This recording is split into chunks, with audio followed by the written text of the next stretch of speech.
de casa. Hoje é uma noite, um culto especial. Então nós estamos interrompendo a nossa jornada. Aqueles que querem estudar o livro de Apocalipse, começamos a estudar esse livro, verso a verso. Ainda não entramos propriamente no livro, né, por assim dizer.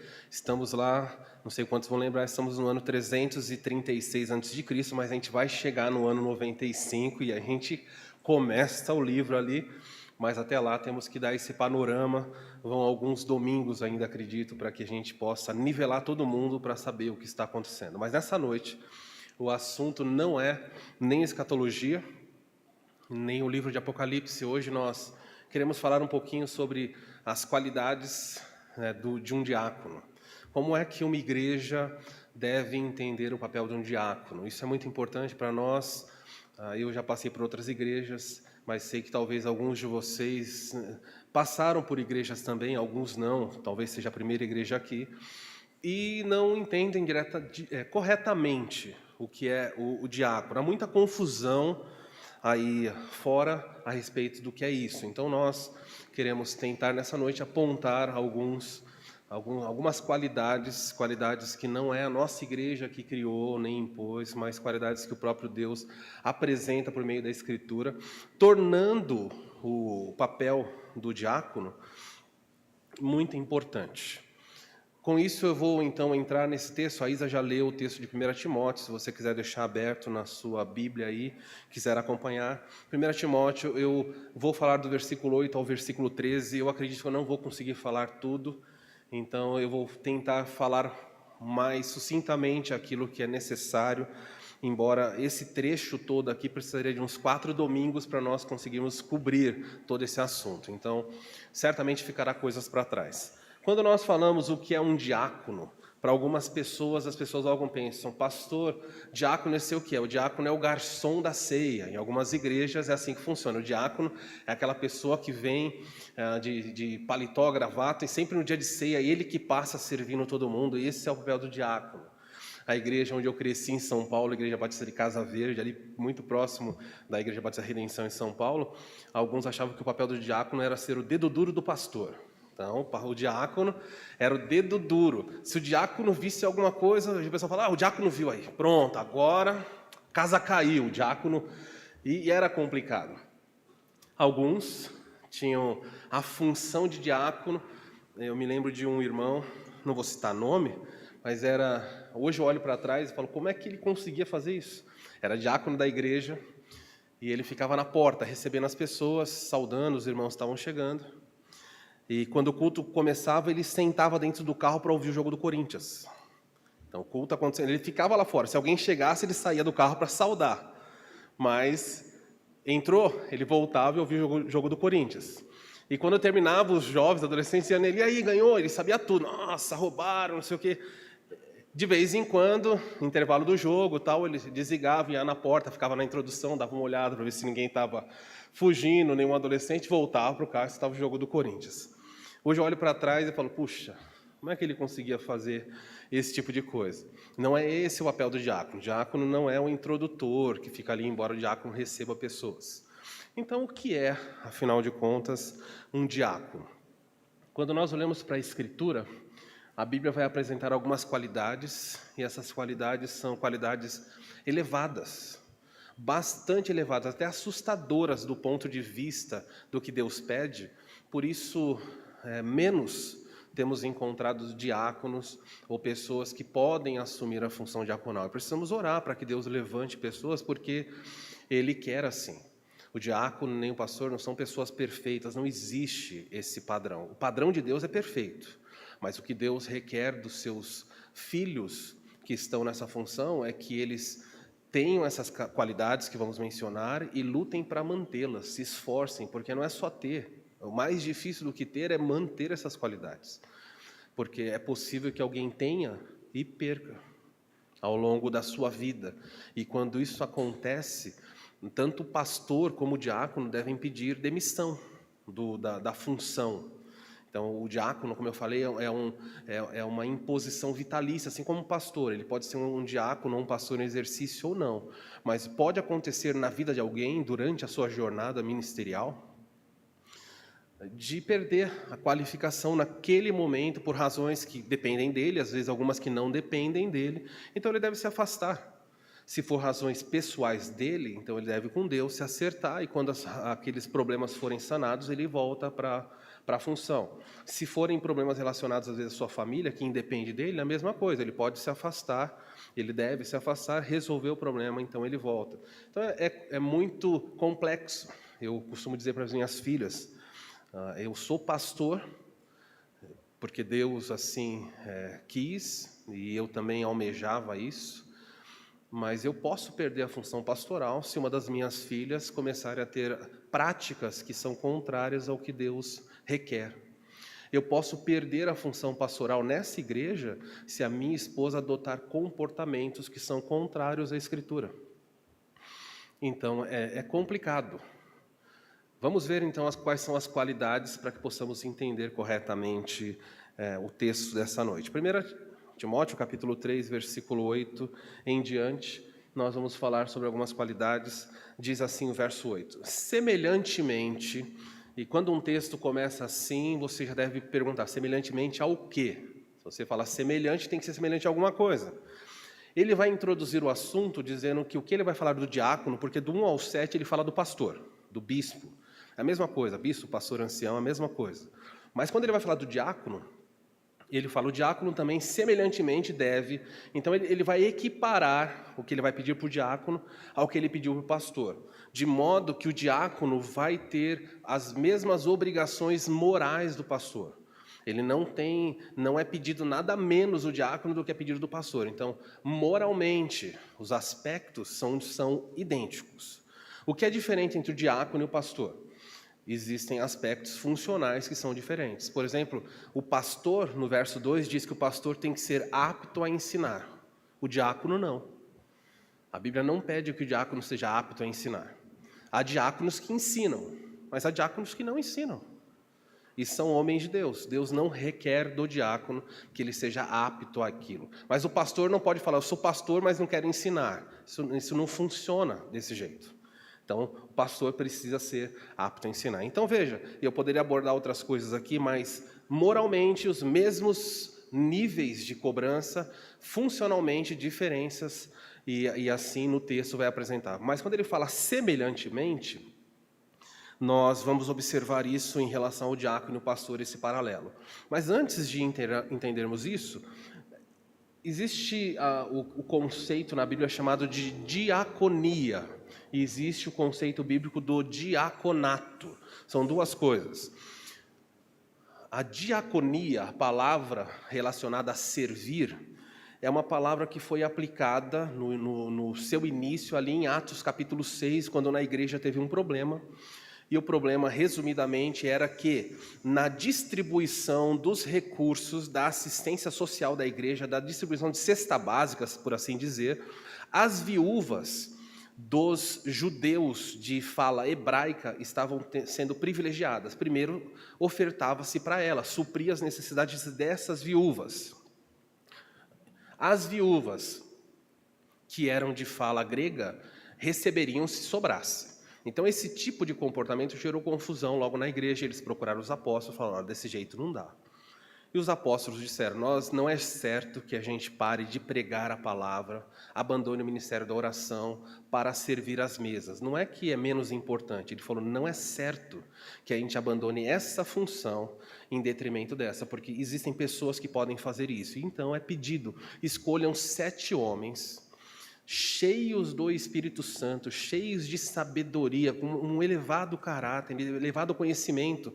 Então, o trabalho social, lá em Atos 6, também já era requerido alto padrão. E foi feito assim, as pessoas escolheram e eles começaram a servir. No começo da igreja, existiam também, então, veja, a tarefa de diaconia está relacionada a um princípio ali que se aplica a todos os crentes.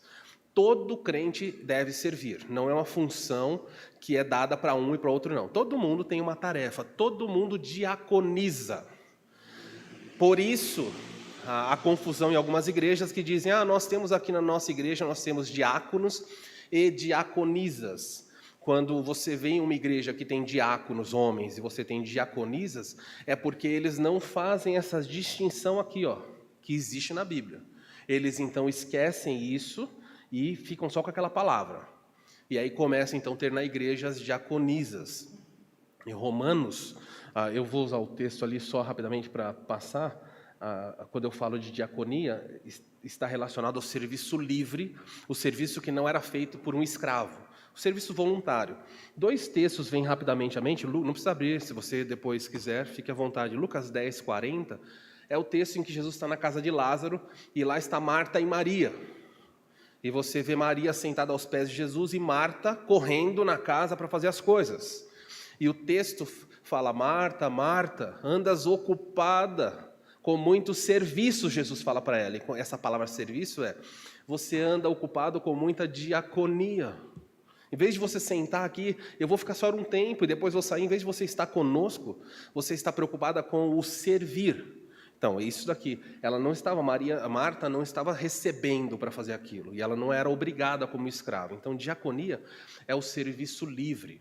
Em Romanos capítulo 16, Paulo escreve na igreja de Roma, e ele chama uma mulher chamada Febe. E ele fala para Febe que vai levar uma carta para Sincreia. Veja, Paulo chama essa mulher de alguém que está servindo a igreja. Mas que tipo de serviço era esse? O serviço que todos os crentes fazem.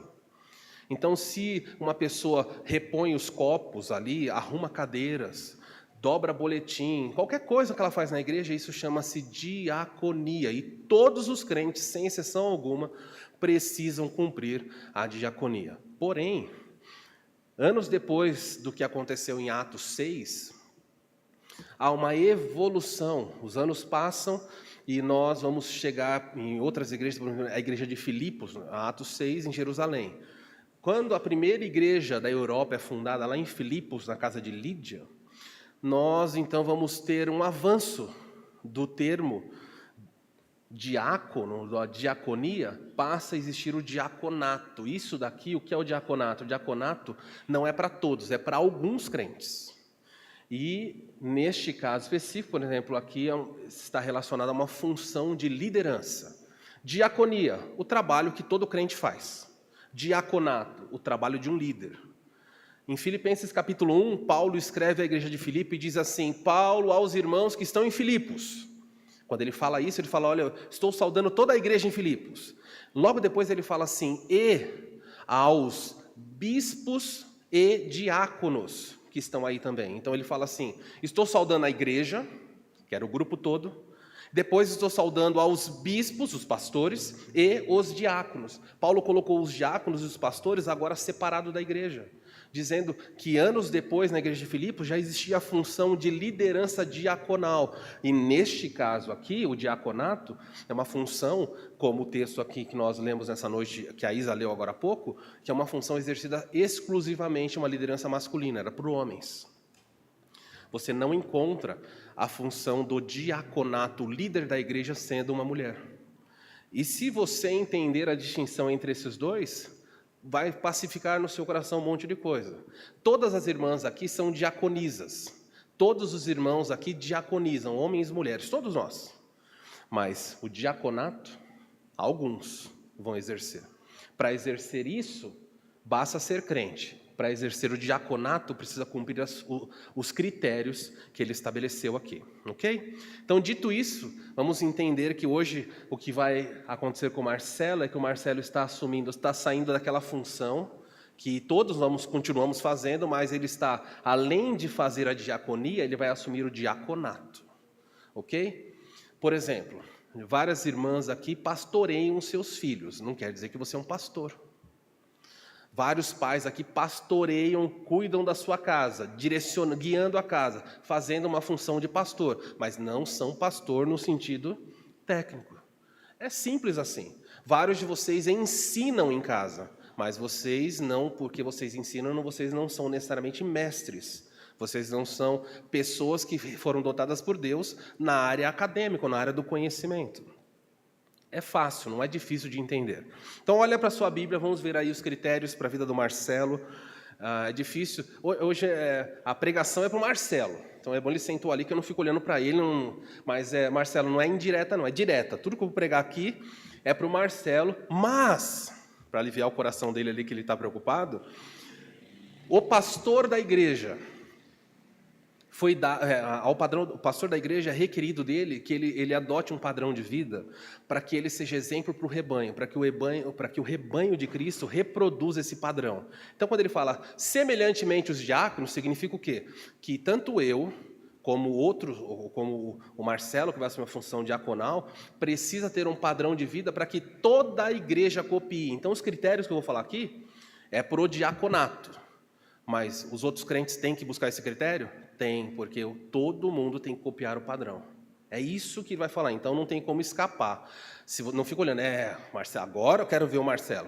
Olha para você e fala, isso aqui sou eu também. Mas se alguém quer o diaconato, precisa cumprir essas funções. Muito bem, olha aí, vou falar sobre qualidades pessoais. As qualidades pessoais, o texto diz semelhantemente ao pastor. E olha a primeira coisa que ele pede, no versículo 8 diz assim, semelhantemente, quanto aos diáconos, é necessário, eu não sei se alguém tem outra versão para isso, da palavra necessário, aparece para vocês diferente? Como? Devem ser, não é assim, tentem ser, se der para ser, não é isso, ele fala, é necessário. Não tem, a gente tem muita dificuldade de interpretação de texto. Você vai procurar uma vaga, aparece lá a vaga. Necessário domínio do inglês. A pessoa vai lá e se candidata. Aí você chega na entrevista, você fala inglês? Yes. E você fica olhando para a pessoa. É a única, você sabe poucas palavras. Isso quando a pessoa pergunta já direto em inglês, né? Aí você arranha um pouco e fala, mas você não viu lá que dizem assim, é necessário fluência na língua? Não, mas antigamente, nos currículos, as pessoas falavam assim, é necessário conhecimento de Excel, PowerPoint e Word. Esse é necessário conhecimento é um negócio muito... O que é conhecimento para alguns? Não, eu já conheci, já vi o ícone, eu tenho conhecimento, tá aí. Gente, é complicado, mas no texto bíblico é necessário, é um requisito, não tem como escapar. Ou tem ou não tem, tá bom? Então vamos ver lá. No caso do diácono, como ele é, quais são os requisitos pessoais? O primeiro requisito está relacionado à postura. O versículo 8 fala, é necessário que os diáconos sejam respeitáveis. O que é o termo respeitável usado aqui? A Bíblia diz que o respeitável é aquela pessoa que inspira honra, que inspira respeito. É aquele homem que quando está num lugar as pessoas olham e elas não veneram no sentido de adoração, mas falam assim, está aqui alguém digno de ser copiado. Está alguém aqui cuja postura é uma postura honrada. Está aqui alguém cuja postura inspira o elevar do meu padrão. E isso não se dá pela vestimenta. Muitas igrejas adotam o padrão assim, a pessoa quer ser diácono da igreja, o que ela faz? Ela compra um paletó, ela compra uma gravata, quanto mais grossa, melhor, bem grossa assim a gravata. O pessoal chamava de língua de boi, né? Não sei se o termo usa ainda, mas põe aquela gravata enorme e adota um linguajar, de preferência um linguajar igrejês, né? Ou irmão, amado, não é? É esse tipo de saudação. Mas muitos não adotam apenas o padrão da fala. Eu já me assustei com algumas pessoas, indo em alguns lugares, indo em velórios. Alguém é pedido para alguém orar, e o diácono da igreja orar. A pessoa estava do meu lado, ela conversou comigo normalmente. De repente ela começou a orar e falava, ó Pai das nuvens. Eu falava, o que aconteceu? A pessoa impostava, Senhor do céu e da terra. Você fala, meu Deus, o que aconteceu?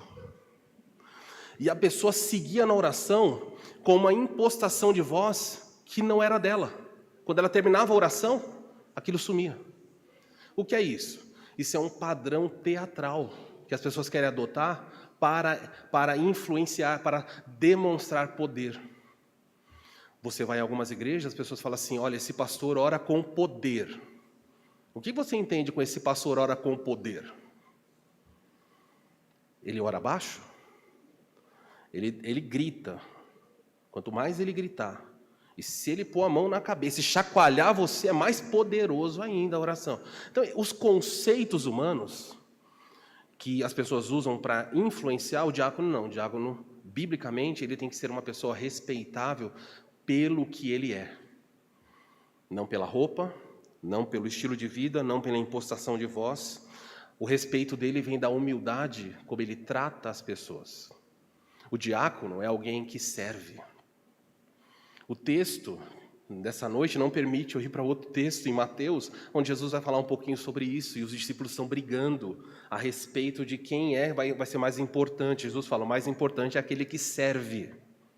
E ele vai usar o termo para a palavra servir mesmo de diácono. Quem que vocês quiserem ser o maioral, sirva aos outros. É assim. Mas no mundo não é o padrão adotado. Não vem de uma atitude em que a pessoa, a ser respeitável, não tem a ver com um semblante fechado. Tem pessoas que acham que para ser respeitadas, elas precisam ter um ar de seriedade perene. Você olha a pessoa, ela nunca ri. Você fala, a pessoa está assim. Você pode falar, pode acontecer uma coisa engraçada, ele nunca ri, porque rir não é coisa de Deus. E às vezes você fica preocupado, fala assim, nossa, que pessoa, deve ser um santo, nunca ri. Não tem nada a ver com um semblante fechado. Aliás, deve ter, inclusive o diácono tem que ter um semblante alegre, já que ele vai servir as pessoas, se relacionar com as pessoas, ele precisa ter uma face que inspira amor, cuidado. A Bíblia diz, os diáconos precisam ser pessoas respeitadas, respeitáveis pelo padrão de vida que eles têm. Além disso, a Bíblia fala mais, o versículo 8 diz assim, é necessário que eles sejam respeitáveis, na minha versão diz, de uma só palavra.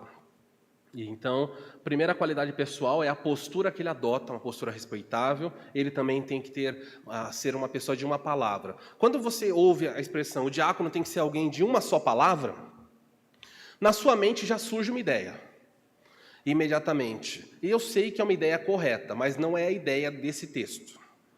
A ideia desse texto, contida aqui, é que o diácono tem que ser alguém de uma só palavra, mais forte a ideia de que o diácono tem que ter controle sobre a sua língua, falar pouco. Há uma diferença, não é? De uma só palavra, de você falar, nossa, ele falou isso, ou de falar uma só vez. Em outras palavras, trazendo para o nosso português aqui, o diácono tem que ser alguém que fala pouco. Tem que ser alguém de uma palavra breve. Por quê? Porque o diácono, ele tem acesso a informações importantes, informações particulares da vida das famílias. Ele visita pessoas, ele está com pessoas, ele ouve situações. Você já pensou se o diácono não for alguém de uma palavra só, mas for uma pessoa de 100 palavras? E ele vai na casa de alguém, então lá o diácono vai visitar o Nivaldo. O Nivaldo compartilha, estou passando por isso e aquilo. O diácono, tá bom. Domingo, o Nivaldo chega na igreja, todo mundo falou, Nivaldo, estamos orando por você. Você fala, nossa, pelo quê?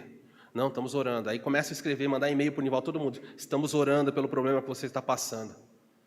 Você fala, meu Deus, eu conversei com o diácono, só falei para ele, agora toda a igreja está sabendo. Viu? Porque o diácono tem que ser alguém de uma só palavra, ele precisa ter domínio sobre a sua língua. Há coisas que um diácono não fala nem com a sua esposa.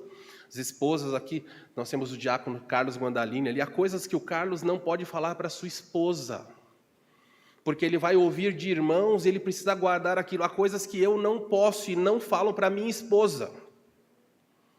Eu não posso fazer um aconselhamento, chegar em casa, o que aconteceu? Olha, aconteceu isso, a pessoa me falou isso. Não posso. Não é assim que funciona. Podemos conversar sobre coisas que acontecem na igreja? Podemos, mas há alguns assuntos que não vão ser falados. A Maica tem que se preparar para ouvir do Marcelo, sobre isso eu não posso falar. Não, mas eu e você somos um, mas sobre isso eu não posso falar. Esse assunto que eu ouvi, que eu tratei, eu não posso levar para você. Difícil ou não? Bem difícil. O diácono tem que ser alguém de uma só palavra. Uma vez o pastor Marcos Granconato, lá da Igreja Batista de São Paulo, contou algo bem interessante. Ele foi visitar um irmão, o irmão tinha problema, desenvolveu problema de audição, já era um irmão idoso, e esse irmão então colocava aparelho para ouvir bem. E o pastor Marcos foi visitá-lo, e quando chegou na casa dele para fazer a visita, a esposa falou: olha, aguarda aqui na sala, meu marido está acamado, eu vou avisar ele, e já chamo o senhor. O pastor Marcos sentou na sala, e ela entrou no quarto e falou: olha, o pastor está aí. E o homem começou a falar alto. Começou a falar alto porque ele não sabia dosar o que ele estava falando. E ele falou: dá um chá de cadeira nele aí. Falou bem alto. E a esposa falou: mas é o pastor, deixa ele aí tomando um chá de cadeira. E o pastor Marcos falou: estava cansado, até um chá de cadeira ajudou, que eu me recuperei, me restaurei, fiquei ali parado. E o pastor ficou na sala. Deu uma meia hora, o homem falou: pode mandar ele entrar agora. O pastor Marcos pegou a Bíblia, entrou. Quando o pastor Marcos entrou no quarto, o homem falou: ô pastor querido, ô amado, que alegria revê-lo. O pastor Marcos pensou: safado, achou que eu não ouvi. Esse homem era um homem de uma palavra só? Não, ele além de não reter as coisas, era um homem que com uma pessoa, o outro sentido de uma palavra só, esse homem falou com a esposa ele era de um jeito, com outra pessoa ele era de outro jeito. Um diácono não pode ser assim. Ele não pode tratar uma pessoa de uma forma e tratar a outra pessoa de outra forma. Ele não pode dizer, desculpa, deixa eu melhorar essa. É claro que ele pode tratar a pessoa de uma forma e outra de outra forma. Ele pode fazer isso e deve, porque cada pessoa é diferente. Então, deixa eu reformular minha frase. Ele não pode tratar situações iguais de forma diferente. Ele não pode dizer para essa pessoa: olha, pode fazer, isso pode ser feito na igreja? Você fala: isso pode. Daí outra pessoa pergunta e você fala: não, isso não pode não. Isso não pode. Homem respeitável, digno de honra e de uma palavra só. Contém as suas palavras, porque tem acesso a informações importantes. É um homem que quando fala uma coisa, todo mundo sabe, é isso aí. Pode confiar, pode assinar embaixo no que ele falou, que não tem problema.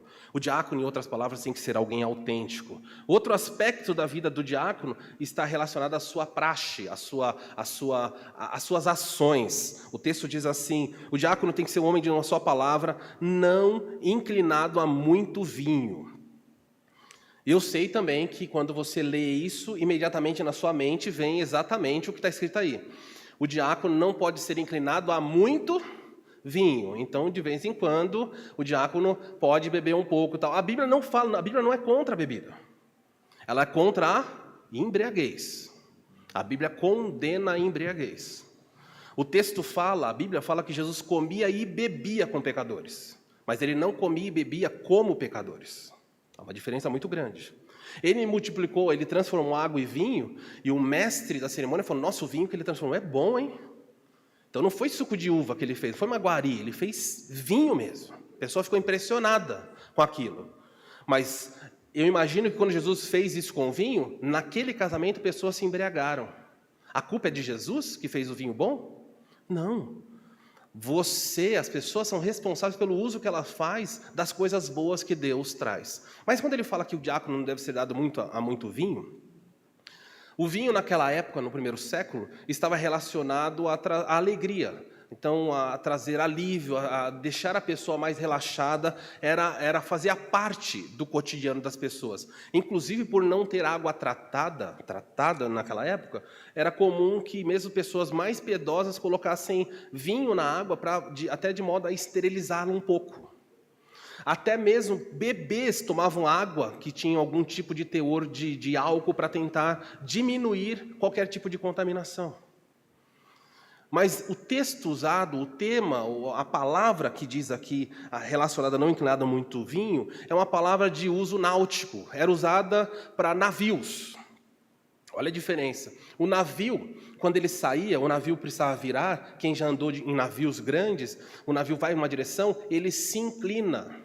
Quando você vira o leme do navio, como é que o navio vira? Ele não vira retinho assim, ele inclina para cá, para uma direção e vai. Esse texto está dizendo, como o vinho era relacionado a prazer, a satisfação, a vida do diácono não pode ser uma vida inclinada, numa direção só. Ele pode se inclinar a prazeres, por exemplo, um diácono pode assistir um bom filme, pode rir, um diácono pode fazer compras, pode, tá vendo, Mike? Pode, Marcelo pode sair fazer compra com você, mas o Marcelo não pode ser uma pessoa que vive gastando, vive só no shopping. Ele não pode se inclinar a vida numa direção e ir só naquela direção. O vinho era prazer. O diácono não pode inclinar a sua vida para um estilo de vida só do prazer, só do entretenimento. É assim que você olha e fala assim, essa pessoa comete excessos. Há pessoas que querem ser diáconos, mas o padrão de vida dessa pessoa é falar assim, você trabalha? Não, eu só jogo videogame. Essa pessoa tem uma vida inclinada para jogos. Ah, você faz o quê? Ah, eu vivo o dia todo passeando. Ah, essa pessoa tem uma vida inclinada para o ócio, o que é pecado. Ela pode descansar? Pode, mas ela não pode viver inclinada para aquilo. O diácono tem que ser alguém não inclinado aos prazeres, comida, bebida, lazer, gastos, jogos. Olha aí o padrão de Deus.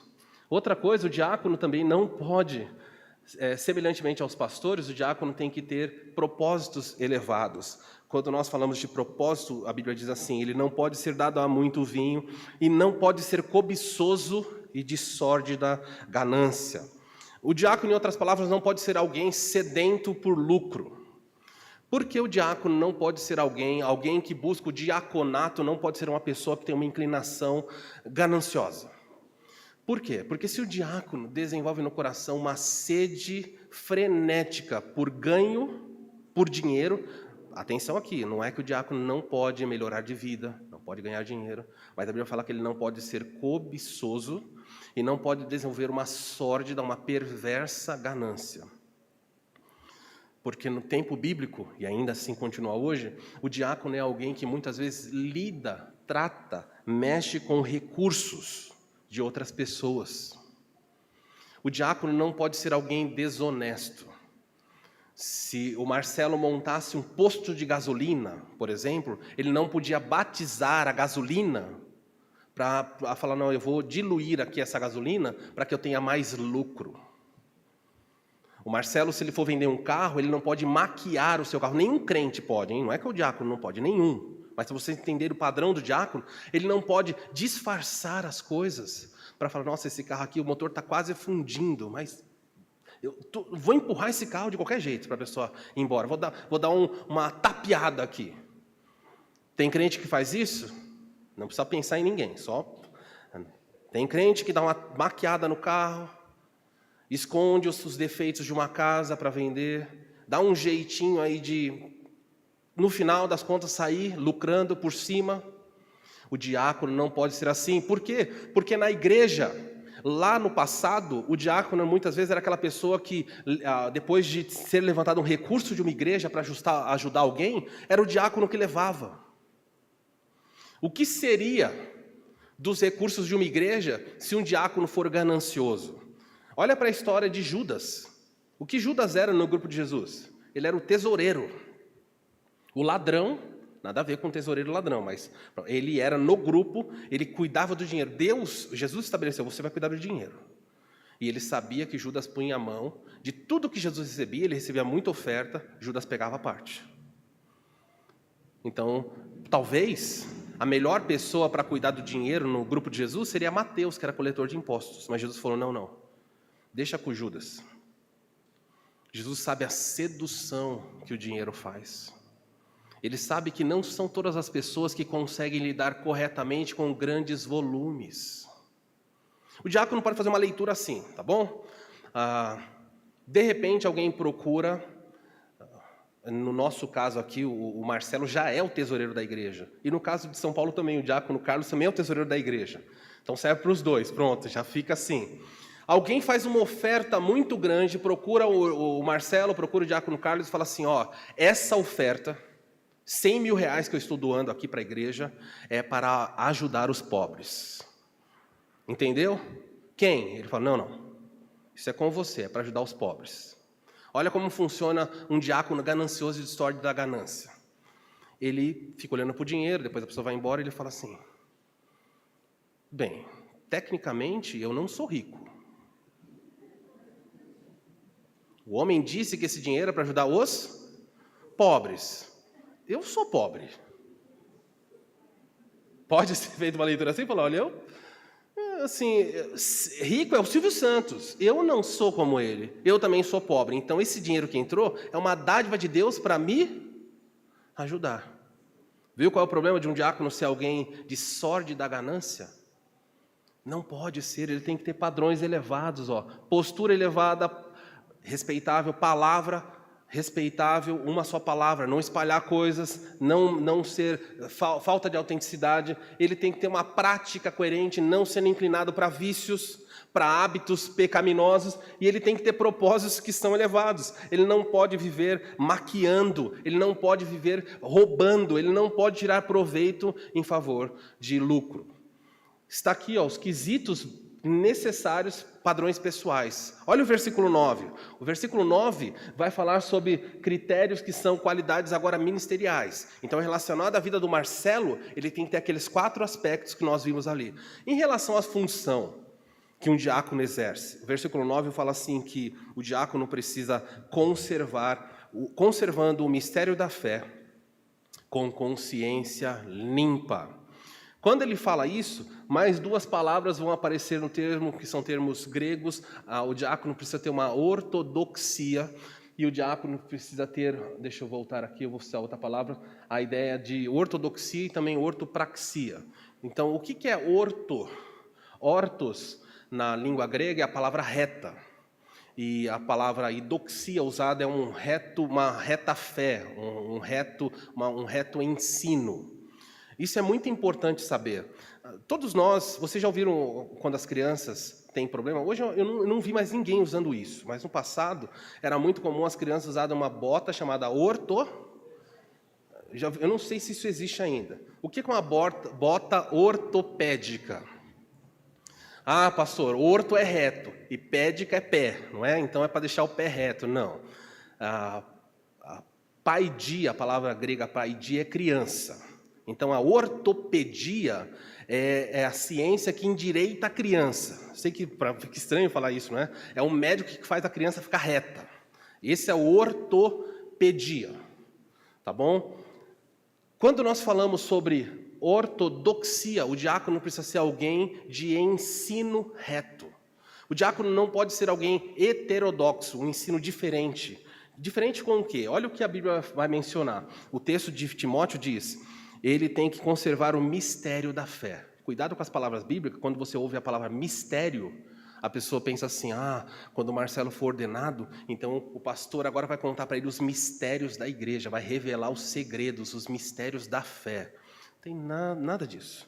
Todo o ensino bíblico ele é aberto. O que é mistério na Bíblia? Isto é, Paulo vai dizer aos Efésios o seguinte, olha, isto é o mistério que me foi dado a conhecer por revelação, como já lhes escrevi brevemente. Ao lerem isso, vocês poderão entender a minha compreensão. Compreensão do quê? Do mistério de Cristo. Paulo falou, tem um mistério que eu como apóstolo recebi. Ele vai dizer qual é. Este mistério não foi dado a conhecer aos homens de outras gerações, mas foi revelado pelo Espírito Santo aos apóstolos e profetas de Deus, a saber, olha qual é o mistério. Qual é o mistério, Paulo? A saber que mediante ao Evangelho, os gentios, nós aqui, somos co-herdeiros com Israel e membros do mesmo corpo com os participantes da promessa de Cristo Jesus. Qual é o mistério da fé que um diácono mantém? É relacionado ao Evangelho. Para eles era misterioso o sentido de que os gentios e os judeus agora são irmãos, no sentido de coparticipante das promessas? Sim. Os judeus achavam que a salvação era só deles. E Paulo diz, não, a salvação veio e foi estendida aos gentios também. E Paulo chama isso de mistério. Por que mistério? Porque no passado, as gerações do passado não sabiam disso. Então, na Bíblia, quando você for numa igreja e falar assim, essa é uma igreja de mistérios, você tem que perguntar, pastor, o que quer dizer com mistério? Se ele fala, não, é que nós aqui ensinamos aquilo que no passado as pessoas não sabiam, nós estamos falando sobre o Evangelho de Jesus. Maravilha. Você fala, não, mistério aqui é que nós vamos revelar o seu futuro. Vira, dá meia volta e vai embora. Nunca mais volte naquela igreja. Porque Deus não quer revelar o seu futuro. Não é isso. Deus até condena, a Bíblia até condena os adivinhos. Precisamos deixar isso bem claro. Olha só, o diácono, além de ensino reto, ele precisa ter o que é chamado de ortopraxia. Isso é importante. Quando você pensa aqui em ortodoxia, certa vez eu ouvi a história de um pastor que ele assumiu uma igreja, e logo depois que ele estava naquela igreja, um homem procurou ele e disse assim: pastor, eu sou membro dessa igreja há 30 anos. E eu quero me apresentar. E disse o nome, disse assim: eu sou membro dessa igreja há 30 anos, eu sou participante da liderança dessa igreja, e eu sou professor na escola dominical há muitos anos. E eu queria fazer um comunicado ao senhor que está assumindo esse ministério agora. Ele falou: pois não. Ele falou: eu quero dizer que eu não creio na divindade de Cristo. Eu não acredito que Jesus é Deus. E já estou avisando de pronto para a gente não ter problema, porque outros pastores já passaram e eu já avisei todos eles. O pastor olhou para ele e falou: olha, obrigado pela transparência de me informar. Eu agradeço, nós não vamos ter problemas, porque eu também vou te informar uma coisa. A partir desse momento, você não é mais líder dessa igreja, você não dá mais aula em lugar nenhum dessa igreja. E o pastor foi até bonzinho, porque uma pessoa que diz que não crê na divindade de Jesus deveria até ser expulso da igreja, não ser membro de uma igreja. Porque é um incrédulo. Tem coisa mais aberrante, tem uma heresia maior do que você... Se Jesus não é Deus, quem morreu na cruz? Um homem? Então o sacrifício de Cristo foi finito. Para cobrir um pecado infinito, estamos condenados. Como é que alguém vai para frente da igreja e ensina esse tipo de coisa? Mas há pessoas que acreditam porque estão muito tempo numa igreja, elas então adquirem prerrogativas que não têm. Um diácono pode estar muitos anos numa igreja, mas se ele perder a ortodoxia, ele tem que sair da função dele. Se um dia qualquer pastor ou diácono disser: eu não creio mais na divindade de Cristo, acabou. Não tem o que fazer com ele. Ele tem que sair imediatamente ali. Mas está cheio de gente nos púlpitos pregando mentiras e ninguém faz nada. Relacionado à ortopraxia tem a ver com a conduta dele. Paulo diz assim: o diácono precisa guardar o mistério da fé com uma consciência limpa. Olha a importância disso. Aqui mesmo, nós estamos estudando o capítulo 3. No capítulo 1 ele fala: apeguem-se à fé, mantenha, falando para Timóteo, Paulo dizendo para Timóteo: apegue-se à fé, mantenha a consciência limpa. Por quê? Porque é importante alguém que está no ministério, e os outros crentes também, mas principalmente quem está em função de liderança, ter uma consciência limpa. Paulo diz: porque alguns rejeitaram deliberadamente a boa consciência e por isso vieram a naufragar na fé. A consciência foi nos dada por Deus, é um soldado que está em pé para nos alertar. Quando estamos fazendo uma coisa errada, Deus fala conosco por meio do seu Espírito na nossa consciência, dizendo: olha, o que você fez está errado. A forma como você falou com seu filho, a forma como você lidou com a sua esposa, a maneira como você lidou nesse negócio, isso está errado. E a consciência fica nos perturbando. E é isso a função dela mesmo. Então, existem duas maneiras de você deixar a consciência em paz. A primeira delas é você fazer o que é certo e a consciência, você fica com a consciência tranquila, dorme bem, descansa. Ou você faz a consciência calar, é a segunda maneira. Isso chama-se cauterizar a consciência. Você diz: não, isso não é errado, não é errado. E você vai falando tantas vezes que não é errado, a consciência, a voz dela vai diminuindo, diminuindo, diminuindo, até que ela para de falar. E agora você fala: nossa, estou tranquilo. Você dorme tranquilo fazendo isso? Durmo. Isso quer dizer o quê? Que a consciência está limpa? Não, quer dizer que a consciência foi amordaçada, ou está morta, ela se calou. Um diácono não pode perder a consciência, tem que ter uma consciência sensível.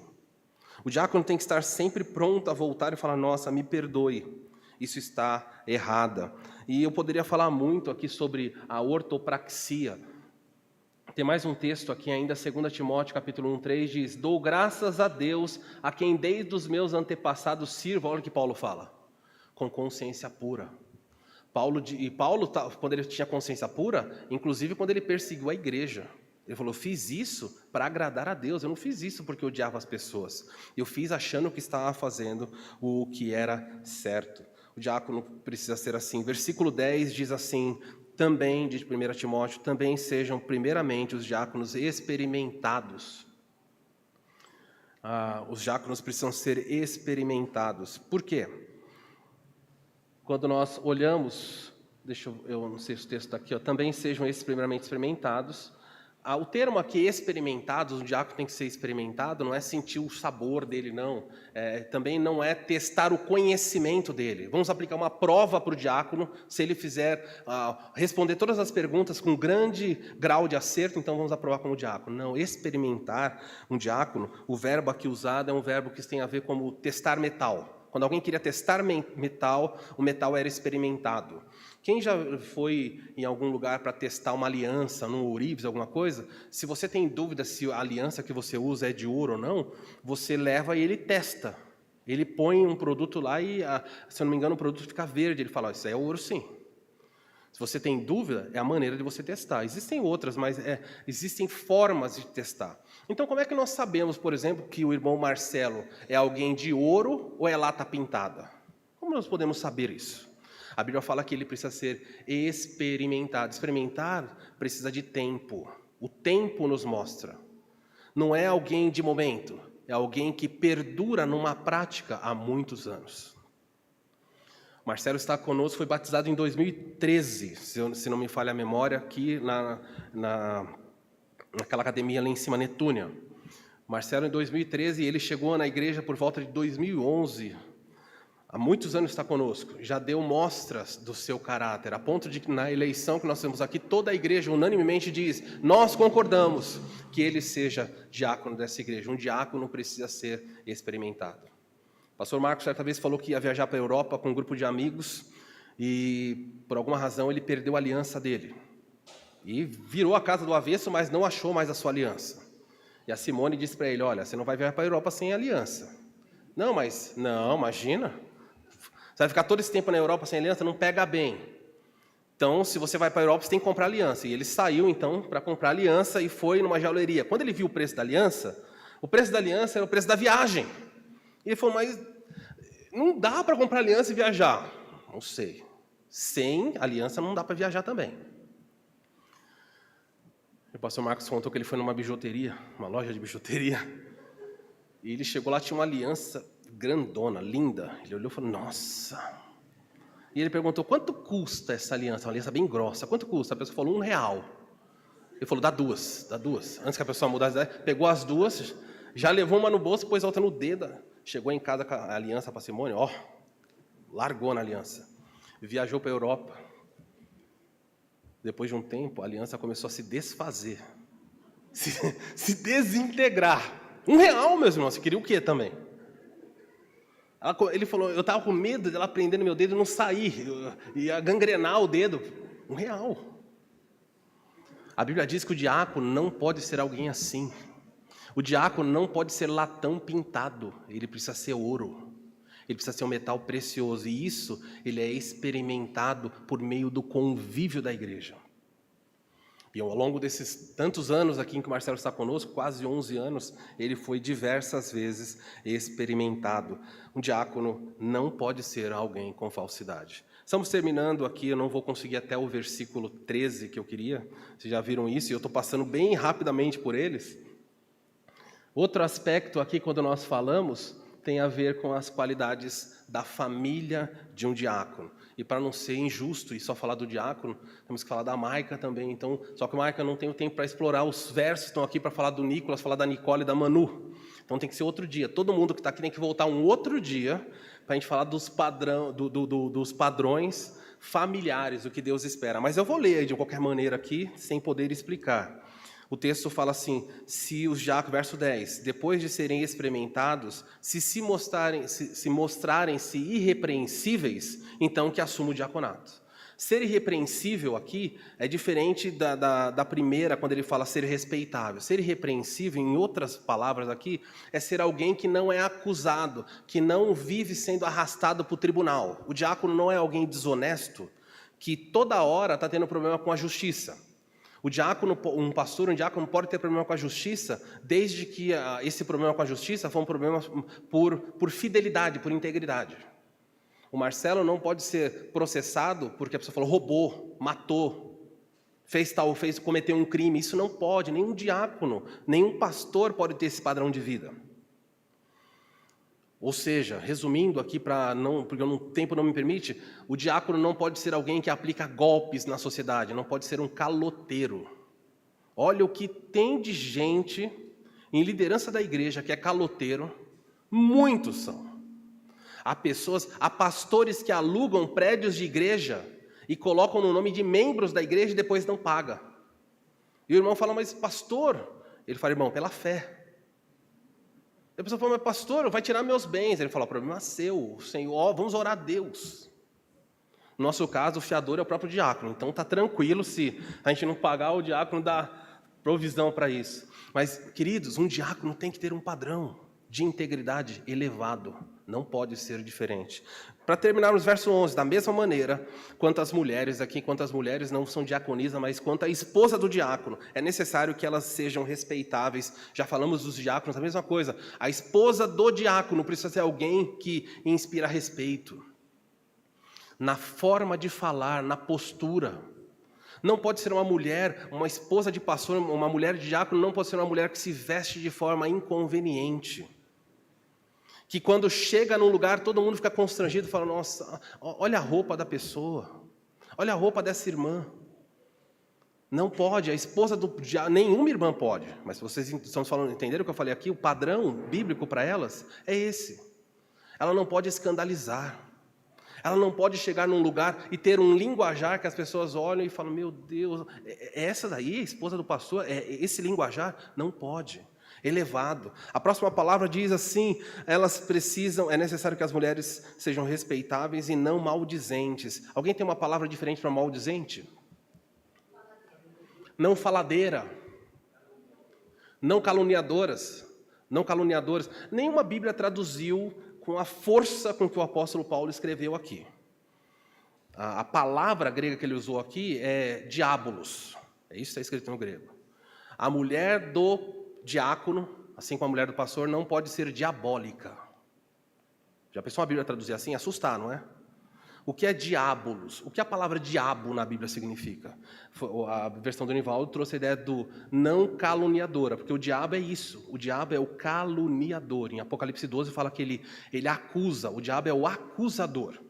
A esposa de um diácono não pode ser uma pessoa, a mulher do pastor não pode ser uma pessoa que vive acusando os outros na igreja. Que olha uma coisa e fala, você viu aquela pessoa? Você viu a roupa? Você viu a família? Não pode produzir não pode ser um diabo no meio da igreja. E, meus irmãos, ao longo das igrejas que eu passei, eu vi muitas mulheres diabólicas. Homens que tinham qualificação para assumir o diaconato ou o pastorado e não assumiam porque a sua mulher era um diabo. A família tem impacto.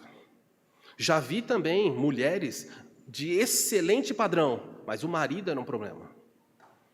Então, esse padrão bíblico requer do homem e da mulher desafios assustadores. O texto aqui continua falando que a mulher tem que ser temperante. Temperante aqui é muito relacionado à ideia de equilibrada. A esposa de um diácono não pode ser uma mulher desequilibrada, em nenhum sentido. Não pode ter desequilíbrio na língua. Não pode ser desequilíbrio financeiro. Não pode ser desequilíbrio no trato com as pessoas. Já pensou? O diácono está chegando na igreja e a esposa sai do carro gritando com ele. Eu já falei, não sei. Você olha e fala, meu Deus. Pode agir assim? O que vocês iam achar se vocês estão parando perto da minha casa e a Isa está aos berros dentro da casa? Gritando. E, olha, esse destempero e desequilíbrio não pode nem com o marido, nem com os filhos, nem com os irmãos. Eu sei que nas igrejas batistas as mulheres não se destemperam, não é? Quando o filho apronta, as coisas acontecem, sempre fala, amado, não faz isso. Santinho, por favor, não. É assim que as mulheres falam, não é? A Bíblia diz o padrão de Deus, que deve ser copiado por todas as mulheres, não sejam diabólicas. E quando fala para as mulheres idosas, em outro lugar, Paulo fala para Tito, ensina as mulheres mais velhas a não serem diabos na igreja. E eu não tenho tempo de falar de Tito lá, que seria outro texto. Paulo tinha um problema grande quando ele lidava com as mulheres na igreja, falando, olha, mulheres têm uma tendência a acusar, caluniar, perseguir. Agora, junta isso com o padrão que ele colocou para o diácono. A mulher não deve acusar e o diácono tem que falar pouco. Agora vamos inverter. O diácono fale bastante, a mulher seja acusadora. O que vai acontecer naquela família? O diácono colhe as informações e quem sai metralhando? Já pensou o padrão daquela igreja?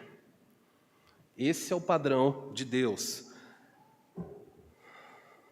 Tem que parar aqui. Diácono seja marido de uma só mulher, óbvio, casado uma vez só, é isso que ele está falando aqui. Marido não é marido de uma mulher por vez, é uma só, ser casado. O que significa? Há uma exceção, caso um diácono fique viúvo, ele pode casar novamente, mas aí ele continua tendo uma mulher, porque a morte termina o vínculo matrimonial. Então não pode, um diácono não pode ser recasado. Ah, quem falou isso? Foi Deus. Tem pastores recasados hoje? Tem diácono recasado? Nossa, 3º, 4º casamento. Esse é o padrão de Deus. Ah, mas esse padrão é muito alto. Não vai para essa função. Fica na diaconia, mas não vai para o diaconato. Simples assim. Que governe bem a sua casa, seus filhos e a sua própria casa. Os filhos do diácono, os filhos todos, precisam refletir o padrão de Deus. Eu preciso terminar aqui. Esses são os quesitos. E diante disso, tudo que nós falamos, para sermos honestos, eu preciso fazer 2 perguntas e aí nós terminamos. Marcelo, diante de tudo que nós falamos aqui, olha quantos irmãos estão aqui, quantos amigos, familiares seus. Marcelo, você cumpre os requisitos que aqui estão em 1 Timóteo 3? Ok. Mike, é verdade? Ele em casa, que às vezes o diácono fala, eu faço, e a esposa olha e fala, não, em casa não é não. A Maica está confirmando aqui, ele é em casa o que ele está dizendo aqui. Dá medo, irmãos, isso ou não? Publicamente, ele e a esposa estão dizendo, nós cumprimos. Eles são perfeitos? Não. Mas estão com esses critérios em dia e lutando para manter esses critérios. Que Deus ajude eles nessa caminhada. Queridos, nós vamos dar então